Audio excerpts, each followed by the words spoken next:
A number of years ago, in a Baptist church in Crystal Palace in southern London, the Sunday morning service was closing, and a stranger stood up at the back, raised his hand, he said, "Excuse me, Pastor, can I share a little testimony?" The pastor looked at his watch, he said, "You've got 3 minutes." And this man proceeded.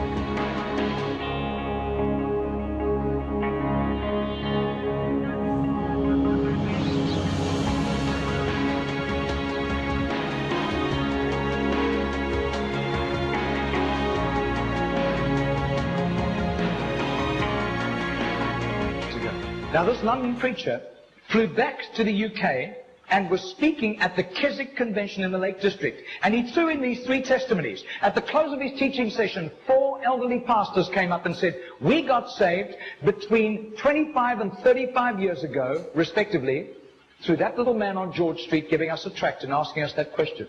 He then flew the following week to a similar Keswick Convention in the Caribbean, to missionaries. And he shared the testimonies. At the close of his teaching session, 3 missionaries came up and said, "We got saved between 15 and 25 years ago, respectively, through that little man's testimony and asking us that same question on George Street in Sydney." Coming back to London, he stopped outside Atlanta, Georgia, to speak at a Naval Chaplains Convention.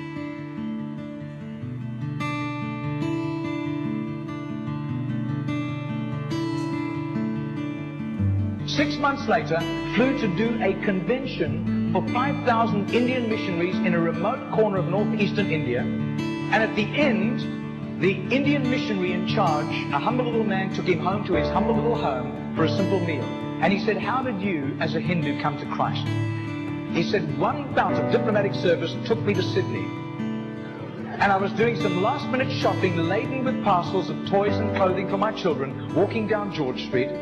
And this courteous little white-haired man stepped down in front of me, offered me a pamphlet, and said, 'Excuse me, sir, are you saved? If you die tonight, are you going to heaven?'" The splendor of the King, clothed in majesty. I do. His name is Mr. Genord, but I don't think he does it anymore. He's too frail and elderly. Joys, he wraps himself in light, and darkness rise to hide, and trembles at his voice, trembles at his voice. How great is our God? Sing with me, how great is our God? And all will see how great is our Margarita did a little count. That's 146,100 people. That simple little nobody except a little group of Baptists in southern Sydney knew about Mr. Genord. But I'll tell you, his name was famous in heaven.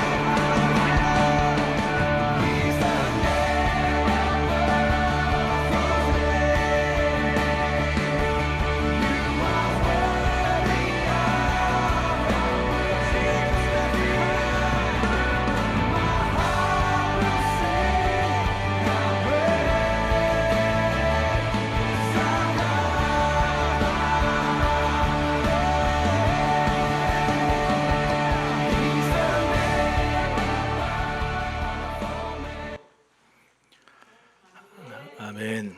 저희 할머니는 1년 전에 돌아가셨습니다. 그런데 돌아가시기 몇 해 전에 손자 목사인 저에게 본인의 마음을 힘들게 하는 심각한 고민이 있다 말씀하시면서 털어놓으신 적이 있습니다. 고민이 뭡니까? 라고 물어보니까 본인은 일평생 예수 믿었고 권사로 직분을 맡아서 교회에서 여러 가지 사역을 감당했지만 나이 들고 이제 주님 앞에 갈 날이 얼마 남지 않은 상황에 와보니 너무 두렵다라는 것이었습니다. 특히 나 때문에 예수 믿은 사람이 누굴까 생각해보니 평생을 예수 믿었지만 생각나지가 않는다라는 것이었습니다. 그래서 하나님께 너무 죄송하고 내가 이래도 구원받을 수 있을까? 하나님 앞에 갔을 때 칭찬받을 수 있을까? 하는 심각한 고민이 있다고 저에게 말했습니다. 오늘 영상에서 보았던 이 시드니 조지가의 무명의 한 전도자처럼 저희 할머니도 열심을 다해 주님을 믿고 따르며 복음 전했지만 사실 그 열매가 그리 보이지 않는다는 것 때문에 마음이 어려우셨던 것이었습니다. 그런데 여러분, 구원은 우리가 어떻게 받는 것입니까? 예수 그리스도를 믿음으로 받는 것입니다. 사실 내가 얼마나 많은 사람들에게 복음을 전했느냐, 전도했느냐로 받는 것이 아닙니다. 구원은 전도의 열매의 경중을 따져서 우리 주님께서 우리에게 구원해 주시는 것이 아닙니다. 그래서 당시 할머니께 제가 이렇게 말씀드렸습니다. 할머니, 걱정하지 마세요. 구원은 예수 믿는 것으로 받는 것이니까 하나님이 반드시 구원해 주실 거예요. 마음을 담대하게 가지세요. 이렇게 말씀드렸습니다. 그리고 얼마 뒤에 저희 할머니는 치매가 심해져셔서 요양병원 가셨고 한 3년여 대화하지 못하고 지내다가 돌아가셨습니다.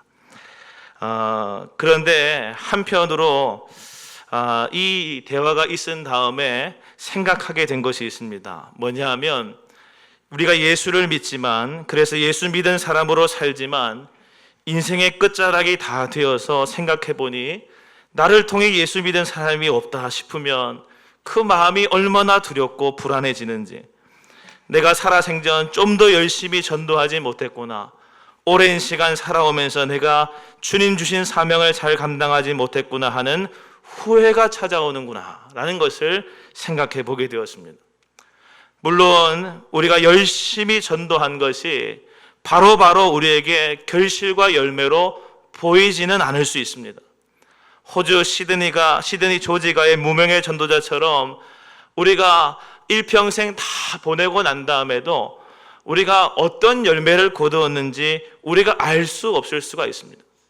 우리의 전도가 당장엔 그 결과를 알 수 없는 것이 될 수 있지만, 그럼에도 불구하고 우리 주님은 마지막 날에 우리가 하나님 앞에 가 서게 되었을 때에 우리를 통하여 복음을 들은 수많은 사람들을 하나님 앞에 서게 하심으로 우리에게 증언하실 줄로 믿습니다. 내가 이 사람을 통하여서 예수를 알게 되었어, 내가 이 사람을 통하여 예수 믿게 되었어 라고 하는 기쁨의 찬송을 듣게 하실 줄로 믿습니다. 이 땅에서 누린 그 어떤 기쁨보다 우리가 복음 전한 그 기쁨은 하나님께서 마지막 날에 우리에게 주실 비교할 수 없는 은혜가 될 것입니다. 저는 비록 아직까지 긴 인생을 살았다고 볼 수는 없지만 그래도 지금까지 살면서 평생 잊을 수 없는 한 고마운 분이 계십니다. 많은 분이 계시지만 그 중에 한 분을 여러분에게 말하고 싶은데, 그분은 경북 포항에 있는 포항제일교회 모 권사님이십니다. 포항 기독서회를 운영하고 계시는 분이기도 한데 왜 이런 분을 제가 고마워하는가? 그것은 제가 예수님을 만날 수 있도록, 그래서 변화된 인생을 살 수 있도록 도와주신 분이었기 때문입니다. 저는 모태신앙으로 날 때부터 신실하게 하나님을 믿으시는 부모님 밑에서 자라났습니다. 그러다 보니 당연하게도 어릴 적부터 교회가 내 집이었고 교회 문화에도 익숙하였습니다. 집안에 목회자가 참 많았기 때문에 신앙은 제 선택이 이전에 이미 제 것이 되어 있었습니다. 그런데 이것이 참으로 복되고 은혜스러운 일이지만 그 당시 저에게는 너무나도 답답하고 갑갑하게 여겨지는 것 가운데 하나였습니다. 사실 신앙 때문에 못하는 것이 더 많다, 이런 생각을 가지기도 했습니다. 그래서 신앙이 제게 자유를 빼앗아가고 올무와 족쇄처럼 여겼습니다. 믿음 생활을 그저 삶을 불편하게 만드는 장애물 가운데 하나라고 여긴 것입니다. 교회를 열심히 나갔지만 늘 마음 한켠에는 언제고 떠날 준비가 된 사람처럼 등짐 메고 앉아있는 것처럼 신앙생활을 했었습니다. 그래서 저는 그렇게 신앙생활하고 있는 중에 하나님께서 저에게 은혜를 주셨습니다. 모 권사님을 저에게 붙여주신 것인데 아주 강권적인 역사로 그분과 함께 제가 1년여 동안 철야 기도를 하게 하셨습니다. 그때 저는 하나님을 인격적으로 만나게 되었고 삶의 분명한 목적 없이 영적으로 크게 방황하던 저를 하나님이 살려주시는 것을 경험했습니다. 그때 저는 이제 예수님만 사랑하고 예수님만 위해서 내 삶을 드려야겠다 생각하게 되었고 목회자의 길로 가려고 삶의 큰 터닝 포인트를 맞이하게 되었었습니다. 제 인생에 있어서 너무너무 중요한 결정적인 역할을 특별히 복음을 진실되게 받아들일 수 있도록 도와주신 분, 그래서 많은 고마운 분들이 많지만 저는 제 인생을 이야기할 때에 제 인생에 대한 간증을 해야 할 일이 있을 때에 그분에 대한 이야기를 결코 빼놓지 않고 늘 하게 되어졌습니다. 사랑하는 여러분, 그렇습니다. 사람이 이 세상에서 받을 수 있는 복 가운데 가장 큰 복, 최상의 복은 무엇인가? 그것은 내가 예수 믿고 예수 영접함으로 하나님의 자녀가 되는 것이 제일 큰 복인 줄로 믿으시기를 바랍니다. 인생을 나 중심으로 살다가 예수 중심으로 변화되어 사는 것, 그것을 거듭남이라고 하는데 이렇게 다시 태어나는 것이 가장 큰 복인 것입니다. 그리고 사람이 이 세상에서 하는 일 가운데 가장 가치 있는 일은 바로 그 복을 전하는 것, 다시 말해서 전도하는 것이 제일 가치 있는 일이다라는 것이죠. 여러분, 전도는 인간이 누릴 수 있는 가장 큰 축복을 전해주는 최고로 은혜롭고 영예로운 일이며 인간이 할 수 있는 가장 위대한 일인 것입니다. 따라서 우리는 이 세상에 살면서 다른 사람, 남들이 하는 것처럼 그런 많은 자선을 내가 행하지는 못하고 또 내노라하는 학자들처럼 많은 지식으로 세상에 어떤 보탬이 될 만한 학문적인 성과도 내가 이루지를 못하고 또 저 유명한 위인들처럼 큰 업적을 내가 남기지는 못했다 할지라도 그보다 더 보람되고 그보다 더 값지고 그보다 더 존귀하고 그보다 더 가치 있는 일을 할 수가 있습니다. 무엇으로 가능해지겠습니까? 전도할 때 가능한 것입니다. 할렐루야. 고린도전서 1장 21절 말씀에 하나님은 말씀하셨습니다. 하나님께서 전도에 미련한 것으로 믿는 자들을 구원하시기를 기뻐하셨도다 하였습니다. 지금 내가 주의 사랑을 전하고 주의 복음을 증거하는 것, 세상이 보기에는 또 나 스스로가 보기에도 이렇게 미련한 것이 있는가 싶어도 하나님은 그 어리석어 보이고 약해 보이는 그 일을 통해서 또 그 일을 지속하고 있는 매일 계속하고 있는 우리를 통하여서 반드시 역사하시고 큰 열매와 결실을 맺어주실 줄로 믿습니다.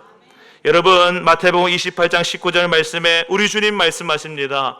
너희는 가서 모든 민족을 제자로 삼아 아버지와 아들과 성령의 이름으로 세례를 베풀고 내가 너희에게 분부한 모든 것을 가르쳐 지키게 하라 하셨습니다.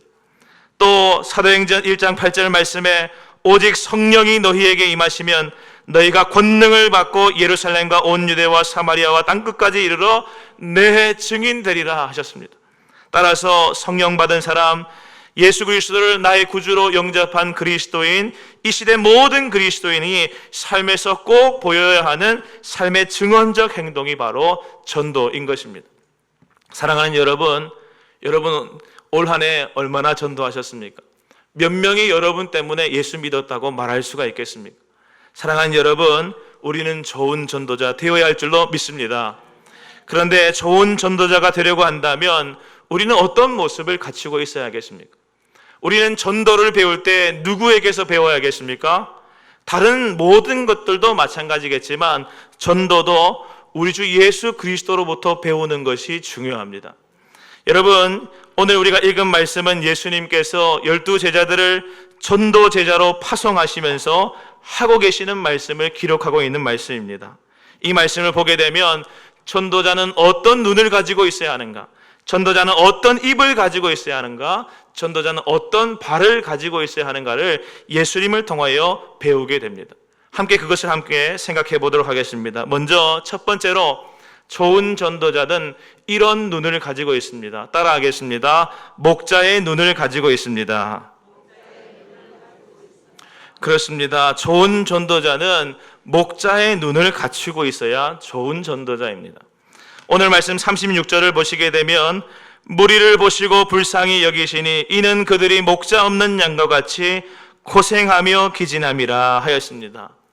여러분, 예수님은 자신을 따르는 수많은 사람들 그 무리를 보시면서 어떤 눈으로 바라보셨는가? 성경은 말하기를 불쌍히 여기는 목자의 눈을 가지고 계셨다라고 말합니다. 긍휼히 여기는 눈입니다. 여러분, 그렇습니다. 전도자는 이 눈을 가진 사람인 것입니다. 불쌍히 여긴다고 하는 말의 원어적 의미를 살펴보게 되면 창자가 미어지는 듯한 동정심을 뜻합니다. 다시 말해서 창자가 꼬여 끊어질 듯한 아픔을 가지고 영혼 한 사람 한 사람을 바라보는 것입니다. 실제로 예수님 당시의 유대인들, 그들 평범한 유대인들의 삶은 실상으로 참담했습니다. 로마 제국의 압제하에 식민지로 살았기 때문에 로마 제국에 내는 각종 세금 때문에 거의 재산이 다 수탈당했었습니다. 그런 와중에 유대의 종교 지도자들은 그들을 보호해주고 감싸주면 참 좋으련만 저들은 저들대로 종교적인 명분으로 그 서민들의 돈을 뜯어내는 데 혈안되어 있었습니다. 또한 그들을 잘 다스리려고 직분 맡은 분봉왕 헤롯 왕가는 오직 사치와 낭비와 방탕으로 나를 지새웠기 때문에 백성들 돌보는 일에는 아예 무관심했었습니다. 그렇기 때문에 그들은 결국 각양병자들과 거지들이 들끓는 비참한 사회가 유대 사회로 변해버린 것입니다. 그 상황 가운데 예수님께서 오셨습니다. 예수님께서 사람들을 보셨습니다. 그런 비참한 신세가 되어 유리방황하는 백성들을 보시면서 목자 없이 길을 잃어버린 양들처럼 여기셨다는 것입니다. 사랑하는 여러분, 그렇습니다. 저와 여러분이 좋은 전도자가 되기를 원한다고 한다면 예수님의 눈을 가질 필요가 있습니다. 예수님이 어떤 눈으로 보시는지를 우리가 알아야 하고 그 눈으로 우리가 회복되어져야 하는 것입니다. 여러분, 중동 지방의 목자들은 그 가축을 얼마나 사랑하는지 모릅니다. 자기 가족과 똑같이 사랑하고 돌봅니다. 왜냐하면 목축으로 살아가는 목자들에게 가축이란 그저 가축 수준이 아니라 생명의 기반이었기 때문에 그렇습니다. 그래서 목자는 어린 양과 함께, 염소들과 함께 자기의 처소에서 자는 일들이 많았고, 사나운 짐승이 공격하면 목자가 자기 목숨을 걸고서라도 싸워서 지켜내는 것입니다. 또 늘 가축들의 상태를 살펴보며 혹 병이 들지는 않았는지, 탈이 나지는 않았는지 항상 꼼꼼하게 챙기는 사람들이 목자입니다. 목자 자신은 땡볕에 있을지라도 가축들은 그늘지고 시원한 곳에 두는 것이 목자의 마음인 것입니다. 따라서 예수님께서 우리를 이렇게 목자의 눈으로 바라보고 계신다는 것을 알고 우리도 그 눈으로 영혼들을 바라볼 수 있어야 할 것입니다. 우리가 이 시간 회복해야 할 눈이 바로 이것입니다. 우리의 눈은 어떻습니까? 어떤 눈을 가지고 전도의 현장으로 나가고 있습니까? 잃어버린 양 때문에 밥도 먹지 못하고 씻지도 못하고 자지도 못하고 몇 날 며칠을 염려하면서 광야를 사차치 뒤지는 그 목자의 눈을 가지고 우리는 전도하기 위하여 나가야 할 줄로 믿습니다. 베드로전서 2장 25절 말씀입니다. 너희가 전에는 양과 같이 길을 잃었더니 이제는 너희 영혼의 목자와 감독 되신 이에게로 돌아왔느니라. 아멘. 이 말씀을 기억하시며 우리의 목자이신 예수님처럼 잃은 영혼을 찾아 나가야 할 때가 된 줄로 믿으시기를 바랍니다. 두 번째로, 좋은 전도자는 어떤 입을 가졌는가? 오늘 말씀을 보시게 되면 알 수 있는 것이 있는데 기도하는 입을 가졌습니다. 그런데 어떤 기도하는 입을 가졌냐면 함께 전도할 동력자를 달라고 하는 기도의 입을 가졌다라는 것입니다. 37절 38절 말씀입니다. 이에 제자들에게 이르시되 추수할 것은 많되 일꾼이 적으니 그러므로 추수하는 주인에게 청하여 추수할 일꾼들을 보내주소서 하라 하시니라. 아멘. 여러분, 여기 37절을 보시게 되면 우리 주님 하신 말씀이 있습니다. 추수할 것이 많다 하셨습니다. 무슨 말이겠습니까? 추수할 것이라고 하는 것은 궁극적으로 메시아이신 예수님께서 이 땅에 다시 오시는 날, 재림의 날, 종말의 그 날에 구원받을 영혼이 많이 있다라는 것입니다. 사도 바울이 말한 보라 지금은 은혜 받을 만한 때요 보라 지금은 구원의 날이로다 하신 그 말씀과 같은 의미인 것입니다. 그런데 여기서 주목할 것은 추수할 것은 이렇게나 많은데 한 가지 애로사항이 있다는 것입니다. 그 애로사항이 무엇입니까? 전도할 만한 일꾼이 없다라는 하는 것입니다. 실제로 예수님 당시에 예수님을 따르는 수많은 무리들은 수십만 명에 이르렀지만 정작 예수님과 같이 사역하는 일꾼은 12명, 12명의 제자와 70명의 제자, 그들이 전부였습니다. 이런 핵심 제자들 외에도 막달라 마리아처럼 물질로 우리 주님을 돕는 이들도 있었지만 그들은 극소수에 불과했습니다. 나중에 사도행전에 가보게 되면 120여 명밖에 되지 않았다고 말합니다. 그럼 나머지 사람들은 무엇입니까? 수십만 명이 예수님을 따랐는데 그들은 어떤 사람들이었습니까? 그저 예수님께 도움만 바라는 자들이었다는 것이죠. 떡을 바라고 예수님을 뒤쫓고 표적 행하시는 것을 구경하려고 몰려들고 각종 병 고침을 받고자 따르는 사람들이긴 했지만 그들은 일꾼이 아니었다라는 것입니다. 하나님 나라를 위한 사역에 협조할 일꾼이 턱없이 부족했던 것입니다. 그래서 예수님께서는 이 말씀을 하고 계시는 것입니다. 추수할 일꾼을 보내주셔서 기도하라라고 하는 것입니다. 여러분, 예수님 당시에 이러한 모습들은 오늘날 교회에서도 동일하게 보여집니다. 그래서 어떤 목회자가 이런 표현을 쓰는 것을 들었는데 오늘날 성도들 중에는 세 부류의 사람들이 있다. 소수의 적극적인 일꾼이 있고 소수의 가시 같은 역할을 하는 사람도 있고 그리고 다수의 관망하는 성도가 있다. 여러분, 그렇습니다. 가장 많은 성도가 누구라는 것입니까? 관망하고 있는 자들이라는 것이다. 교회가 함께 하고자 하는 일에 적극적으로 협조하지도 않을 뿐더러 그렇다고도 반대도 하지 않는, 그저 관심 없고 예배에만 참석하는 관람객 같은 자들만 많이 있다는 것이죠. 여러분, 이런 사람들은 일꾼이라고 부를 수가 없습니다. 그래서 누가복음 23장 48절 49절 말씀을 보게 되면 예수님을 따르던 자들 중에서 예수님께서 십자가 지실 때 멀리 떨어져 구경하는 사람들이 얼마나 많았다고 성경에 기록하고 있는지 모릅니다.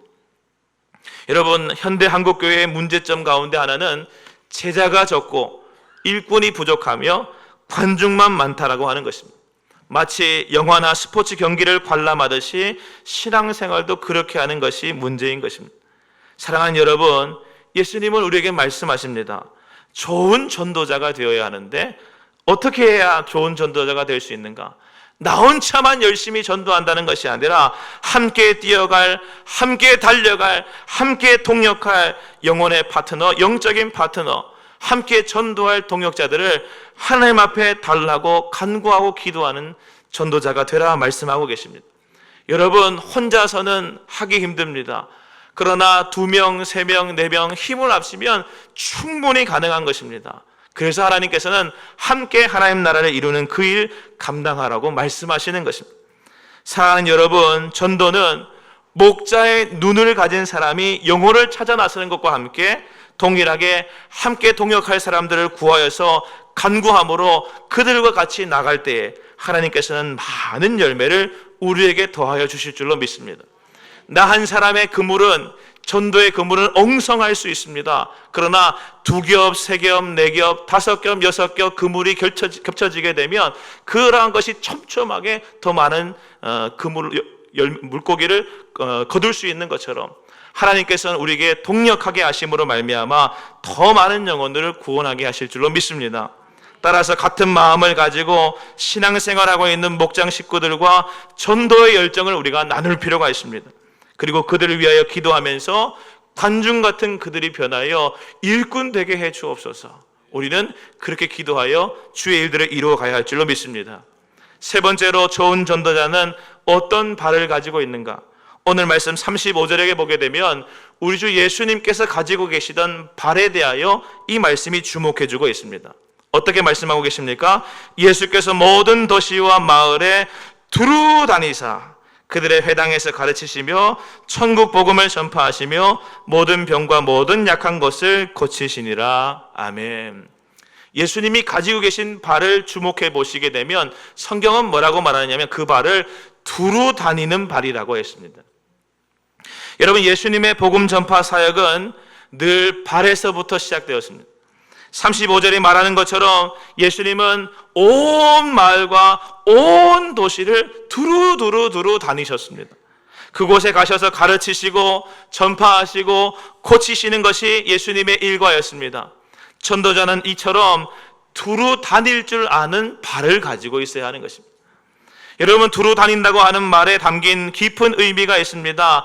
우선적으로 두루 다닌다고 하는 것은 빠짐없이 이곳저곳을 방문한다는 뜻입니다. 여러분, 우리 주님은 편견이 없으셨습니다. 가는 곳이 있고 안 가는 곳이 있으신 것이 아니었습니다. 예수님은 유대인들이 기피하고 배척하는 사마리아에도 가셔서 전도하셨습니다. 예수님은 이방인의 거울이라고 불리는 갈릴리 지방을 전도의 중심지로 삼으셨습니다. 또 예수님은 수많은 사람들이, 가난한 사람들, 그 당시에 유대인들이 겉으로는 공경하는 채 하지만 실제로는 꺼리고 멀리하는 예루살렘의 유대 지도자들에게도 전도의 대상을 삼으셨습니다. 다시 말해서 두루 다닌다고 하는 것은 편견 없이 편만하고 동일하게 모든 사람들에게 복음 전하기 위하여 힘쓰셨다라고 하는 것입니다. 전도자가 갖추어야 할 모습이 바로 이러한 것입니다. 이 사람은 되고 저 사람은 안 되고, 저 사람은 가능할 것 같고 저 사람은 안 가능할 것 같고 라고 하는 편견이 없는 것입니다. 두루 다니며 복음을 전하는 것입니다. 내 취향과 맞지 아니하고 내 방식과 맞지 않다고 편견을 가지고 그 지역을 내돌리는 것이 아닙니다. 주님께 순종함으로 최선을 다하여 두루 다니는 것입니다. 또한 두 번째로 두루 다닌다고 하는 것은 열심과 성실로 사역하셨다라고 하는 의미입니다. 우리 주님은 쉬지 않고 복음 전하셨습니다. 여러분, 사복음서 가운데 마가복음을 읽어보시면 마가복음은 우리 주님의 사역들을 곧 즉시 이런 말들로 이어져 말하고 있습니다. 그 말이 무엇이냐면 조금도 쉴 새 없이 열심히 사역하고 계시는 주님의 모습을 보여주고 있는 것입니다. 여러분, 그렇습니다. 우리 주님의 전도에 대한 열정, 하나님 나라에 대한 열성은 엄청난 것이었습니다. 따라서 그 열심이 얼마나 넘쳐났는지 하나님께 대한 충성과 사랑으로부터 기인된 그 열심이 우리 주님을 성실과 열심으로 사역하게 하신 것입니다. 불쌍한 죄인들을 어찌하든지 한 사람이라고도 더 구원하시고자 하는 구령의 열정이 우리 주님에게는 있었던 것입니다. 사랑하는 여러분, 하나님을 섬기되 열심을 품고 섬기시기를 바랍니다. 전도의 열심이 식어지게 되면 병든 닭과 같은 신앙이 되는 것입니다. 여러분, 열심히 식어진 전도로는 열매를 절대로 거둘 수가 없습니다. 또 하나 더 생각했을 때 두루 다니셨다고 하는 것은 세심하게 양육하셨다는 것을 의미합니다. 우리 주님은 자신을 노골적으로 배척하는 동네 외에는 그 간 곳을 또다시 가서 돌보신 예가 참 많이 있었습니다. 갈릴리 지역은 수도 없이 순회하셨고 예루살렘도 반복하여 올라가셨습니다. 그리고 그 예루살렘으로 오가는 과정 가운데서도 전에 가신 동네에 또다시 가셔서 예수님은 사람들을 돌보신 이야기가 성경에 많이 나옵니다. 이와 같이 양육의 자세, 세심한 보호의 자세를 초대교회 사도들도 본받아서 그들도 전도할 때 보게 되면 그렇게 반복적으로 방문하여서 복음을 전하는 것을 보게 됩니다. 사도 바울이 했던 전도의 방식이 그것과 같은 것이죠. 따라서 우리는 무엇해야 하겠습니까? 잃어버릴 영혼을 향한 긍휼의 눈을 가지고 나아가 전도하되 계속해서 반복해서 양육하고 두루 다니면서 세심하게 보살펴야 하는 것입니다. 생각해 보십시오. 우리가 잃어버린 양들을 향한 긍휼의 눈을 가지고 동역자들과 함께 나아가서 데려다가 주의 몸된 교회를 채우면 뭐 하겠습니까? 그 양이 병들었는지 살피지 않으면 도리어 데려와서 죽이는 결과를 가져올 수가 있습니다. 여러분, 한 번 전도하여 회개시키는 일도 중요하지만 계속적으로 돌보고 격려하는 일은 전도만큼이나 중요합니다. 그것도 전도인 것입니다. 마치 농부가 그 뿌린 씨가 잘 자라는 것을 보기 위하여 계속해서 밭을 향하여 가는 것처럼 성도도 계속해서 서로를 돌보아 주는 것이 마땅한 전도의 모습인 것입니다. 따라서 우리는 이처럼 우리 주님이 가지고 계셨던 편견 없는 발, 열성적인 발, 세심하여 반복하는 발을 가질 때에 우리는 전도의 열매를 거두게 될 줄로 믿습니다. 이제 말씀을 정리하고 마치겠습니다. 여러분, 전도는 쉬운 겁니까? 어려운 겁니까? 쉬운 겁니다. 전도는 쉬운 겁니다. 왜 쉬운 것이겠습니까? 누구나 할 수 있기 때문입니다. 왜 할 수 있겠습니까? 내가 만난 주님, 다른 사람들에게 알려주면 되는 것입니다. 따라서 전도는 너무 쉬운 것임을 기억하시기를 바랍니다. 또한 전도는 귀한 것입니다. 사람 살리는 일은 다 귀한데 영원히 살게 해주니 얼마나 귀한 것이겠습니까? 여러분, 우리 모두 예수님의 제자 되어서 오늘 이 시간 우리 주님께서 제자들을 파송하고 계시는 것처럼 저와 여러분도 파송받는 제자가 될 수 있게 되기를 바라고, 나가서 전도하는 자가 되어 주께 영광 돌려드리는 귀하고 복된 성도들이 다 될 수 있게 되기를 바랍니다. 아멘. 기도하겠습니다.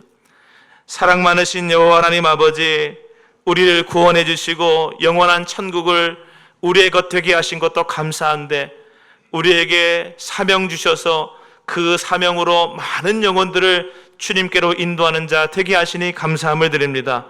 우리에게 맡겨진 전도의 사명, 지상대명령, 예수 그리스도의 복음을 증거하는 이 일들에 우리가 목숨 걸게 하여 주시옵시고, 우리의 삶 전부를 들여 영혼 전도하는 일에 최선을 다하는 자들 되게 하여 주시옵소서. 우리 교회 모든 성도들은 좋은 전도자 되게 하여 주시옵소서.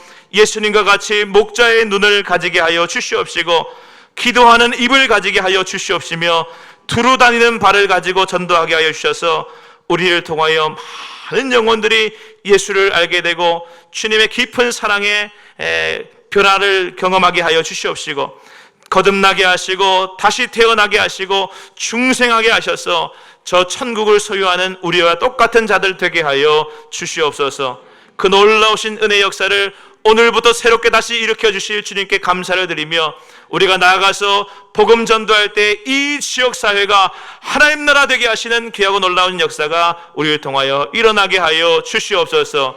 추수하는 일꾼 되기를 원하오니 주님 우리를 사용하여 주시옵소서. 예수 그리스도 이름으로 간절히 기도하옵나이다. 아멘.